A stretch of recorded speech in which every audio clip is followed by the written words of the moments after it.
Do you know how many people have had visions, ideas, and huge career moves that they were about to make, and they allowed the word no to stop them? When you make the decision to do what you want to do with your life, just know this: because the family and the friends in your life do not share your vision, in most cases, they will be the first person to try and talk you out of what you want to do with your life. But know this: only those that can see the Hey guys, so I am Nurshafka binti Roslan, pursuing Bachelor of Pharmacy. So now I would like to talk about anti-drug campaign. Anti-drug campaign. This campaign was created by the National Youth Anti-Drug Media Campaign to equip parents and other adult caregivers with the tools they need to raise drug-free kids. So, how is it done? Firstly, it's through poster and banners. The poster and banners have been put all over Malaysia, maybe the bus stop and at the walkway. Media mass. The anti-drug campaign through media mass had been done through advertisement, movie, radio, or social media, such as Instagram, Facebook, and Twitter. Besides, the anti-drug campaign had been done through competition. Competition usually had been done to the primary school students, high school students, and university students. This may increase the awareness among the students about the dangers of taking drugs.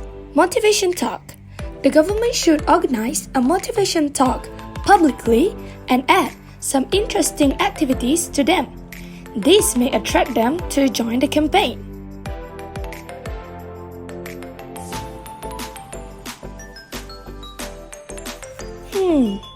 So, what are the target groups? The target groups are children, adults, and especially the teenagers. Why do we say that especially teenagers? This is because during adolescence, they're prone to be influenced by their friends. Actually, this is the period where they like to experiment new things, such as cigarettes, drugs, and alcohol. The Anti-Drug Campaign Agency in Malaysia is the Cure and Care Service Center. So, what is Cure and Care Service Center? Cure and Care Service Center is a daily activity center for those who require services related to drug problems.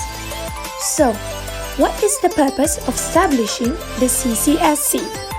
First, to provide treatment and rehabilitation to those who experience drugs problems in the community. Second, to provide referral and advisory services to those who need them in relation to drug and problems. Third, to provide treatment and rehabilitation packages that are option for clients.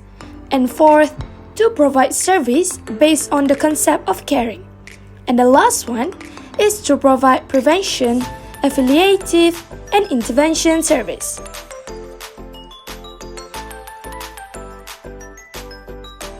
So, what are the types of drug? The types of drug for stimulants is Adderall, Ritalin, synthetic marijuana, cocaine, methamphetamine, and also ecstasy.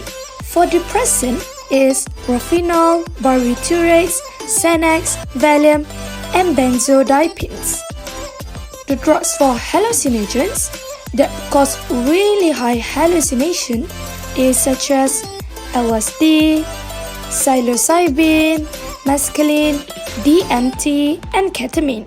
But for codeine, fentanyl, hydrocodone, meperidine is under opioids.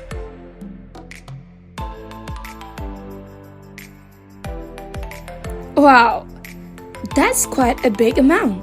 I'm shocked. However, I think Malaysian National Anti-Drug Agency did a really great job because the statistics shows that the number of drug addicts decline every year.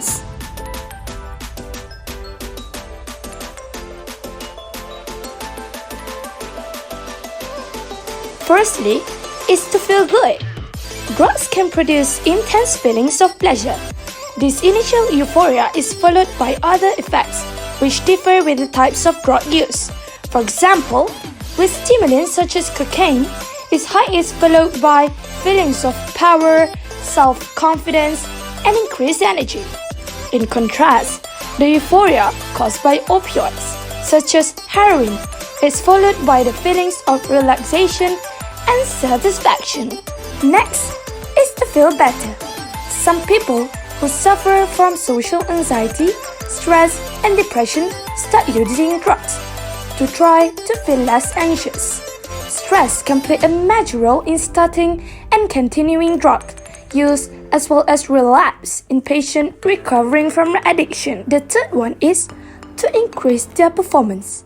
Some people feel pressure to improve their focus in school or at work, or their abilities in sports. This can play a role in trying or continuing to use drugs such as prescription stimulants or cocaine. Last but not least is curiosity and social pressure. In this respect, teens are particularly at risk because peer pressure can be very strong.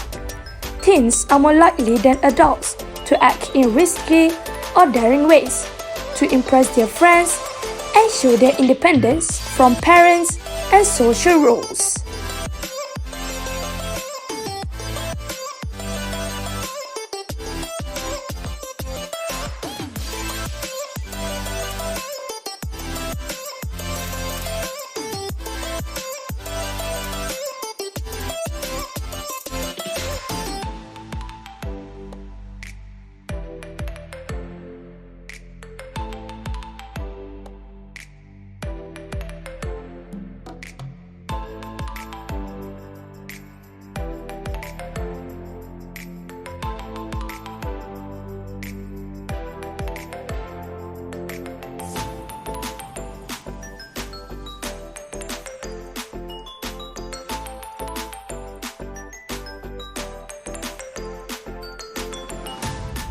What are the pros and cons of the anti-drug campaign? One of the pros are deter and lessen drug-related crimes. Besides, it also aware people about the bad effects of drugs. And last, it really educate people about drug refusal technique. So, what about the cons? It does provide exposure to the people doing drugs.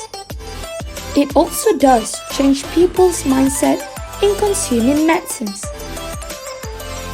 In my opinion, whatever that we do in this world, there will always pros and cons. So, whatever happens, never ever ever deal with any drugs. I think that's all from me. Thank you.